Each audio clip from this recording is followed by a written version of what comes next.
Les vamos a presentar al siguiente conferencista, el doctor Juan Carlos Castillo.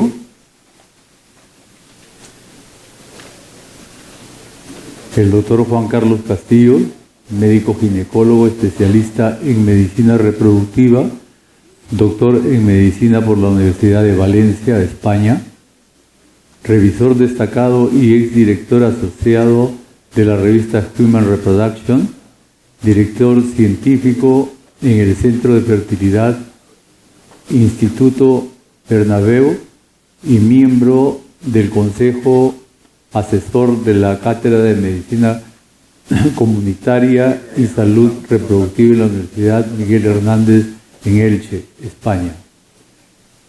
El doctor Juan Carlos Castillo nos va a brindar la conferencia sobre progesterona o antagonistas para el bloqueo del pico de la LH en técnicas de reproducción asistida. Doctor, por favor.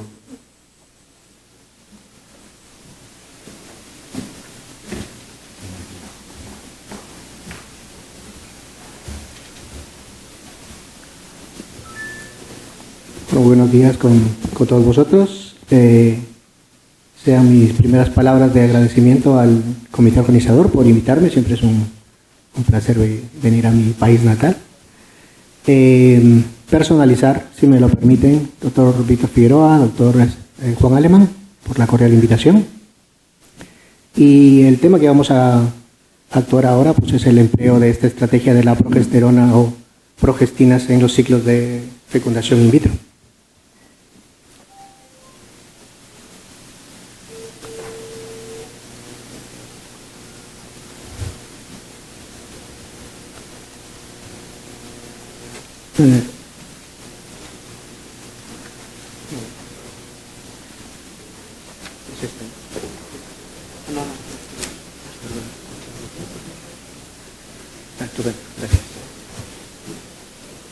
La primera diapositiva de conflicto de intereses. No recibo ningún honorario o consultoría de las empresas que producen estos fármacos. No soy accionista, ya me encantaría. Pero sí estamos desarrollando un estudio en cuanto al uso de la progesterona en colaboración con una de las compañías farmacéuticas que lo producen en España. Y ciertamente hay un conflicto de intereses porque ya desde el año 2018 nosotros empleamos las progesterona, más específicamente en ciclos de reproducción asistida, es decir que pues estamos a favor y obviamente pues en la charla intentaré convenceros de que es bueno emplearlas. Un poquito de historia en primer lugar. Ya conocéis esta fotografía. Entiendo yo que conoceréis perfectamente al profesor Edwards, a Patrick Steptoe, pero tal vez muy poco sabréis de la dama que está en el medio. Pues nada, un pequeño reconocimiento. Ella es Jean Pordy, ella es enfermera, embrióloga. Probablemente fue la persona que asistió a Robert Edwards durante la transferencia del primer bebé nacido con éxito, Louis Brown. Y muy probablemente haya sido la primera persona en ver el óvulo fecundado que dio origen a las técnicas de reproducción asistida. Lamentablemente Jean Pordy se perdió un poco en la historia por dos motivos. El primero, no era médico, y el segundo, era mujer. Afortunadamente los tiempos están cambiando. El primero bebé probeta nació, recordemos, de un ciclo natural. En ese momento, a partir de ciertos días tras el inicio de las reglas, empezaban a hacer dosajes de hormona LH prácticamente todos los días. Y en cuanto se detectaba el pico ovulatorio, rápidamente todos a correr porque había que preparar el quirófano, porque sí, las extracciones se hacían en ese tiempo vía laparoscópica. Años después, con el impulso de científicos de Estados Unidos, la familia Jones particularmente, pues empezó la estrategia de la estimulación ovárica. Más de un óvulo era reclutado, pero la estrategia era básicamente la misma. Una vez que se diagnosticaba o se detectaba el pico de LH, pues todos corriendo al quirófano porque había que hacer la laparoscopia. Entonces, lo que vieron en ese momento era que en algunas pacientes, durante la estimulación ovárica, se detectaba un pico prematuro de LH, el pico natural que producen todas las mujeres a mitad de ciclo, pero de forma muy temprana, lo cual hacía que los folículos o eclosionasen o se producía una luteinización, lo cual obviamente empeoraba el pronóstico de esos ciclos. Es lo que se llama pues, el pico prematuro de LH. ¿Y cuán frecuente era este pico prematuro de LH? Sabéis que en la literatura pues, tenemos mucha evidencia médica. En mi charla intentaré mostrarles la que yo considero pues, que es la más adecuada, la mejor. Y me parece pues, muy interesante este estudio de Rosenwald de los 80s. El profesor Rosenwald acumuló ciclos entre los años 1980 y 1984. En ese momento se empleaban pues, diferentes tipos de gonadotropinas, urinarias, FSH recombinantes. Todos los ciclos eran gatillados, lo dice allí, sí, trigger, gatillados con HCG. Obviamente en ese momento pues, no se empleaba ningún fármaco para prevenir el pico de LH. Y ellos tomaron como parámetro para determinar qué era un pico de LH. Recordemos que en ese momento se medía prácticamente todos los días el LH, pues la elevación por encima de 2 desviaciones estándar. Pues bien, ellos detectaron que en 182 pacientes de 800 ciclos, pues detectaron un pico prematuro de LH. Y es allí donde nace este conocimiento un poco clásico de que el 22-25%, uno de cada 4 ciclos de reproducción asistida sin empleo de agente para prevenir el pico, pues puede desarrollarlo y el ciclo se iría pues al garete, 25%. Entonces, pues rápidamente echaron mano de la GNRH, ya se había descubierto en ese momento, pues los análogos, ya sabemos, agonistas, antagonistas. En ese momento los antagonistas no pudieron estar en práctica clínica porque se unían a los mastocistos, liberaban histamina, reacciones anafilactoides, no pudieron estar disponibles clínicamente, es decir, el agonista ganó por walkover. 1982, Richard Fleming describe lo que es el llamado protocolo largo, que dominó las técnicas de reproducción asistida por un lapso de 20 años. Pero luego los antagonistas siguieron su desarrollo, aparecen los de segunda generación, que se pierden en la historia, finalmente los de tercera generación, que son los que actualmente tenemos en la práctica clínica. ¿Y cuán eficaz es un antagonista para prevenir este pico prematuro de LH? Bueno, pues me parece que la mejor evidencia viene del grupo que desarrolló el fármaco, el Ganirelix Dose Finding Group, una experiencia en 1998, estudio fase 2, multicéntrico, doble ciego, randomizado, búsqueda de dosis, muy interesante.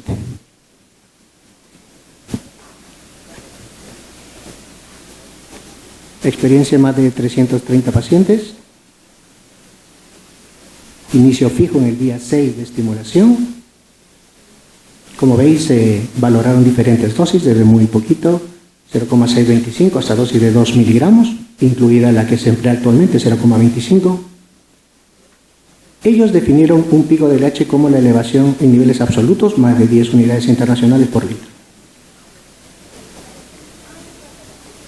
Como ven en los gráficos, pues obviamente mientras menos dosis se empleaban, pues más casos de pico prematuro de LH hubieron. Y en líneas generales, el total de picos prematuros detectados fue de un 3,6%. Pero en la dosis que se emplea actualmente es de, como veis en el gráfico, 1,4%. Es decir, como conclusión, podemos decir que cuando empleamos antagonistas de la GNRH, un pico prematuro puede aún ocurrir aproximadamente 1,5% de pacientes. Recordar este dato porque nos va a servir como comparativo para ver cómo funciona, cómo actúa la progesterona. Pues bien, como veis en la historia hemos pasado de lo que es pues, un ciclo natural, que dio origen a Louis Brown, a un ciclo estimulado, desarrollo multifolicular, al protocolo largo que dominó los ciclos de fecundación in vitro por 20 años y actualmente estamos en la era de los antagonistas. Aquí el tema es, vamos a añadir un hito más y hablaremos ahora de la era de la progesterona para prevenir el pico de LH. Como elegantemente ha descrito el doctor Neuspieler, pues la teoría de las oleadas foliculares, Angela Berwald, canadiense. Angela Berwald es un claro ejemplo de que un estudio no necesita ser ni muy técnico ni muy altamente tecnificado. Lo que hizo Angela fue convencer a 50 mujeres para que se realicen ecografías transvaginales todos los días durante un ciclo menstrual de regla a regla. Y es allí donde ella describe, año 2003, la teoría de las oleadas foliculares. En mis charlas posteriores iremos viendo en detalle, un poco más en profundidad, estas oleadas foliculares. Pero bueno, la teoría de las oleadas foliculares brindó bases fisiológicas, pero también a la par hubo un desarrollo muy importante, que fue el desarrollo de la vitrificación, técnica de vitrificación tanto ovocitaria como embrionaria. Entonces, si unimos estas dos estrategias, es decir, la base fisiológica de las oleadas foliculares con el desarrollo de la vitrificación, pues por primera vez en la historia de la fecundación in vitro se logra desvincular la estimulación ovárica de la transferencia embrionaria, cosa que había estado unida hasta ese entonces. Ahora hablaremos un poco acerca del bloqueo con progestinas o progesterona. Conocemos mucho acerca del fenómeno ovulatorio, no lo conocemos todo. Pero lo que sí sabemos, por ejemplo, es que el pico de LH ocurre asociado a un aumento de estradiol al final de la fase folicular. Sabemos también que la progesterona secretada por el cuerpo lúteo inhibe los picos, la pulsatividad de GnRH. Recordemos, 60 minutos en fase folicular, 90 minutos en fase lútea, porque la progesterona lo inhibe. Luego tenemos estudios en modelo animal, en el cual la administración de progestinas previene el pico de LH a pesar de haber niveles de estradiol alto circulante. Es decir, que hay alguna información acerca de la progesterona como agente para inhibir el pico de LH. Y también tenemos estudios enfocados en anticoncepción, como los pioneros del Leteri, que demostraron que cuando tú introducías progestágenos a mitad del ciclo podías efectivamente inhibir el pico. Sin embargo, probablemente el estudio clínico más impactante viene del grupo de Quang, grupo chino de Quang. Realiza una experiencia llamada estimulación en fase lútea, deja ovular a sus pacientes, 2 o 3 días después inicia la estimulación y en 240 ciclos, no empleando ningún agente para prevenir el pico, no detecta ninguno. La hipótesis de Quang fue que en presencia de niveles altos de progesterona, la hipófisis se inhibía y es por ello que no se daban estos picos. Entonces Quang coge esa hipótesis e intenta trasladar un ambiente hiperprogestagénico a la fase folicular para hacer estimulaciones convencionales. Presenta su primer ensayo, estudio prospectivo, en unas 300 pacientes. Como veis ahí los criterios de inclusión. El grupo de control empleó protocolo corto con agonistas, el grupo de estudio acetato de meroxiprogesterona 10 miligramos. Su objetivo, ver el número de ovocitos recuperados. Encuentra que las pacientes que recibían progestágenos necesitaban mayores días, por consiguiente mayor dosis de medicación, pero luego el número de ovocitos y metafacetos era similar entre ambos grupos. Reportó un solo caso de elevación de LH de forma prematura, es decir, un 0,7%. ¿Recuerdan cuál era la tasa de los antagonistas? 1,5%, es decir, comparable. Luego, también un grupo chino empieza a experimentar, pero esta vez con progesterona natural micronizada. Una experiencia en casi 400 pacientes, allí veis los criterios de inclusión. Nuevamente el grupo de control fue protocolo corto con agonistas y el grupo de estudio esta vez empleó putrogestan 100 miligramos cada 12 horas. Objetivo primario, número de ovocitos recuperados.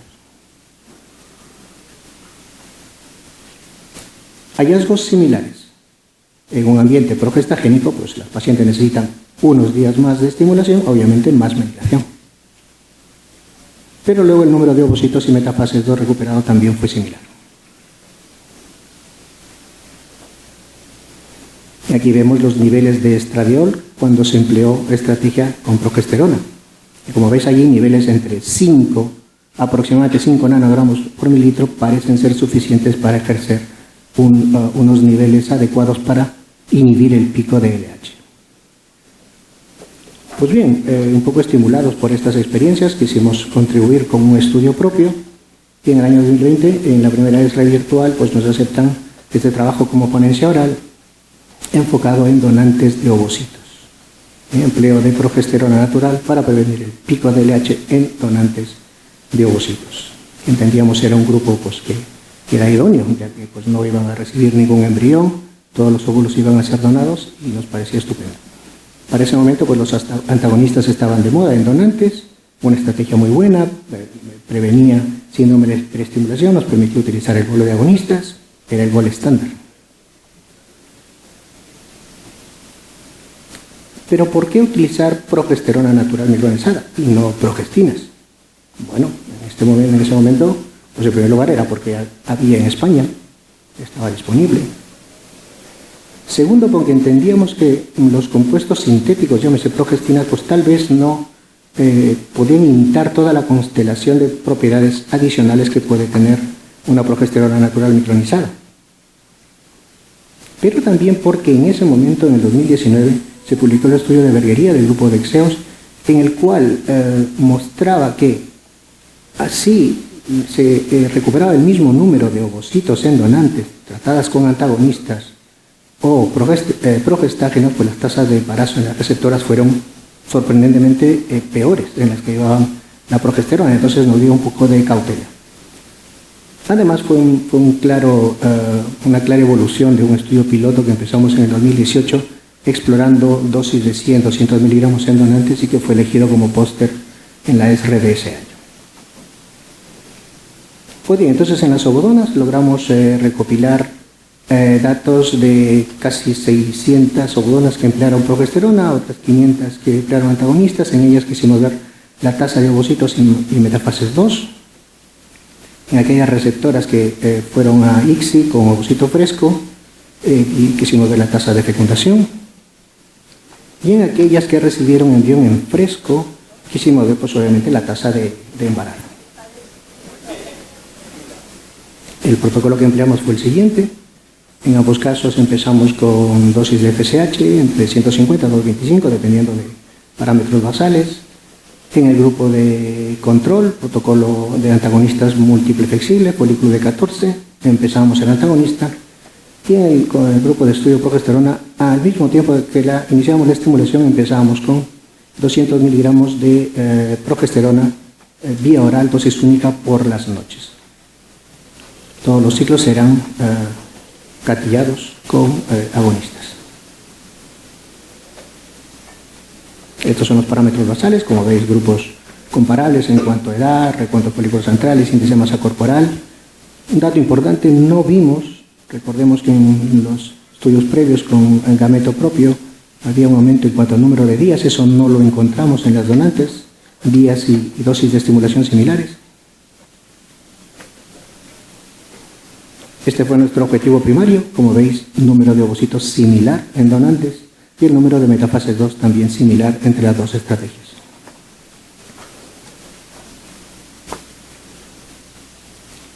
En cuanto a los resultados en las receptoras, como veis, se le brindó incluso un número un poco inferior de ovocitos provenientes de donantes que habían recibido progesterona, pero las tasas de fecundación fueron un poquito mejores, inclusive en ese grupo.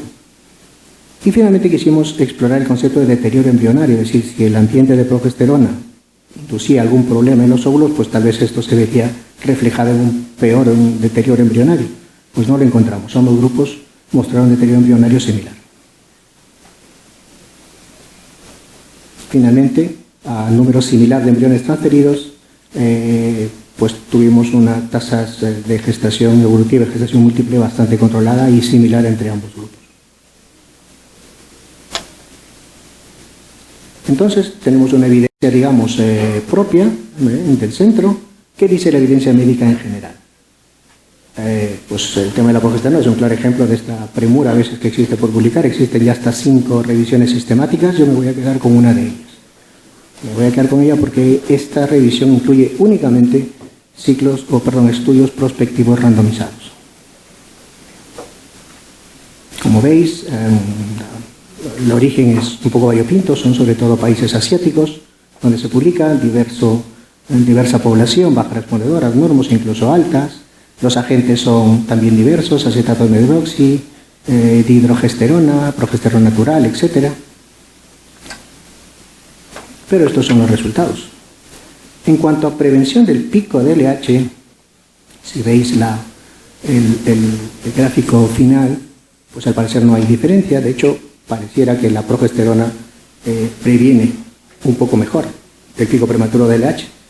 Pero bueno, esto es lastrado por unos estudios que venían de China, que el grupo de comparación era un ciclo natural, con el cual pues sabemos que existe más riesgo de pico prematuro del H. Pero lo que podríamos decir es que al parecer es similar. Luego lo que nos interesa a nosotros, los resultados clínicos, pues la tasa de gestación clínica similar entre ambos grupos y la tasa de gestación evolutiva también similar entre ambos grupos. Y luego pues otro grupo que creemos que puede ser un beneficiario directo de estas técnicas, pues las donantes. Tenemos también experiencia, la publicación del IBE de Juan Giles, en el cual mostraba que no tenía o no tuvieron ningún pico prematuro de LH, casi 200 pacientes por grupo cuando emplearon acetato de medroxi versus ganirelix, y que la gestación evolutiva en las receptoras fue exactamente similar. Entonces ya el tema está zanjado, la progesterona funciona, pues ya no hay nada que hablar.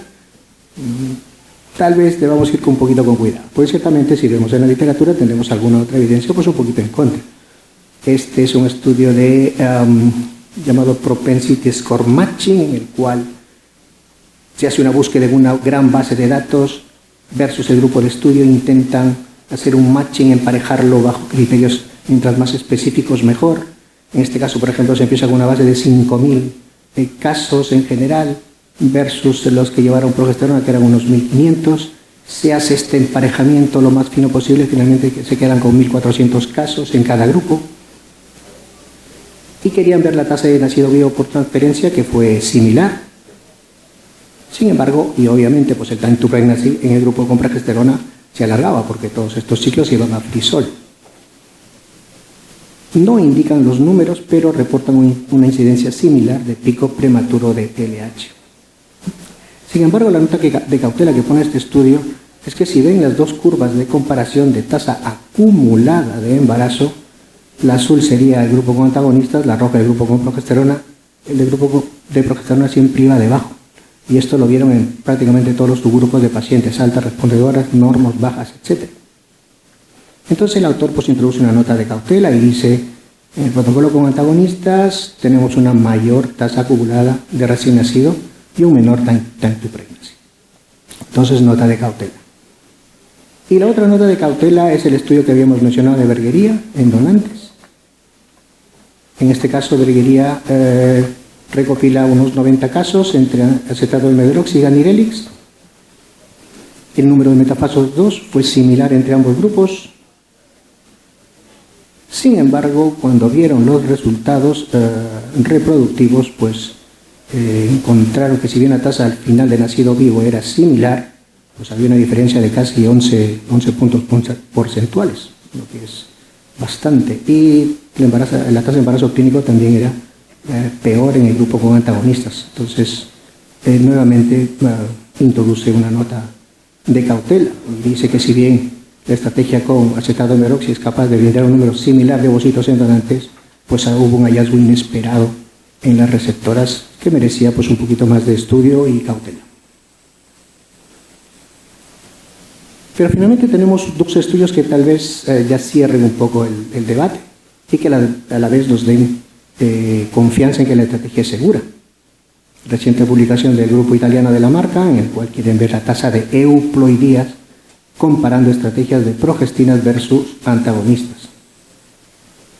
150 ciclos aproximadamente con antagonistas, unos 50 con progesterona, edad media de 37 años, y para no hacer más larga la historia, pues la tasa de euploidía por paciente fue similar entre ambos grupos.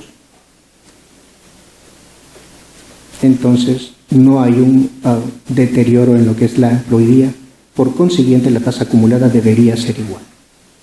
Y finalmente, un estudio que ha salido hace un par de semanas, un grupo chino, que nos cuenta básicamente lo mismo. Cuando se compara antagonistas con progesterona, pacientes de FIB con alta respuesta, todas iban a frisol,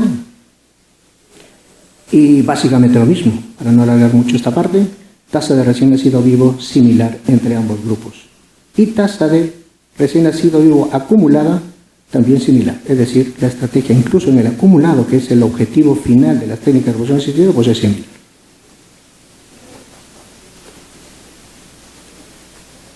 que hay un poco en el horizonte. Así como tenemos el ciclo con antagonistas flexible, pues ya se está explorando el ciclo con progesterona también flexible. Esta es una experiencia del grupo turco de Barisata, un estudio retrospectivo en donantes, también explorando qué pasa en las receptoras. Donantes con ciclos autocontrolados, es decir, hacían un primer ciclo con antagonistas y un segundo con progesterona dentro de los 6 meses previos. Protocolo antagonistas, entonces pauta flexible, protocolo con acetato de meroxiprogesterona también pauta flexible. Y este fue su protocolo de estimulación. Ellos empezaban con FSH recombinante, 225 unidades al día. Antagonistas dosis múltiple flexible, folículo de 14, y acetato de medroxi 10 miligramos también, cuando identificaban el folículo de 14 milímetros. Gatillo con agonistas. Pues bien, similar a nuestros datos, es decir, en donantes ellos no encuentran que este ambiente progestagénico alargue el tiempo de estimulación o necesite de más dosis. Tal vez sea diferente pues, la respuesta en donantes que no en pacientes con gameto propio. Y el número de ovocitos, curiosamente, fue superior en el protocolo con progesterona. Realmente pues, pone nota de cautela a Barisata porque dice que son estudios pues, tal vez con poco número de pacientes, pero al menos podemos decir que no es inferior a los antagonistas. Finalmente, a un número similar de ovocitos brindado, la tasa de fecundación fue la misma y la tasa de embarazo clínico también fue la misma. Tenemos un estudio prospectivo nosotros en marcha, intentando explorar también de forma prospectiva randomizada este hecho. Pues bien, ya vamos terminando. Las evidencias sugieren que tanto progesterona como antagonistas son eficientes. Las progestinas y la progesterona es eficiente para inhibir el pico de LH. Tiene un potencial de empleo en población diversa, siempre y cuando pues, vaya a ser un ciclo de vitrificación, ya sea ovocitaria o embrionaria. Hay estudios de moderada calidad en pacientes con gameto propio que demuestran que existe o necesitan un mayor número de días, pero esto no se ha corroborado en otros estudios de mejor calidad. Y que los estudios, incluyendo ya diagnóstico genético preimplantatorio, muestran que la tasa de EUPROI es similar entre ambas estrategias. Entonces, como diapositiva final, diremos pues, que la estrategia con progesterona, progestinas para inhibir el pico de LH es eficiente, ya que brinda un número similar de ovocitos y metafases 2. Es adecuada porque los resultados reproductivos son similares entre ambas estrategias, pero obviamente es mucho más amigable. Nada de inyectables, y esto puede facilitar pues, la experiencia de nuestras pacientes durante los ciclos de fecundación in vitro. Y sí, puede ser el gol estándar en donantes, creo que ya debería ser, en ciclos como Duestin, donde se va a vitrificar, PGTA, vitrificación ovocitaria social, incluso en las pacientes oncológicas, obviamente que no tengan marcadores para progesterona positivos. Y eso sería todo. Muchas gracias por vuestra atención.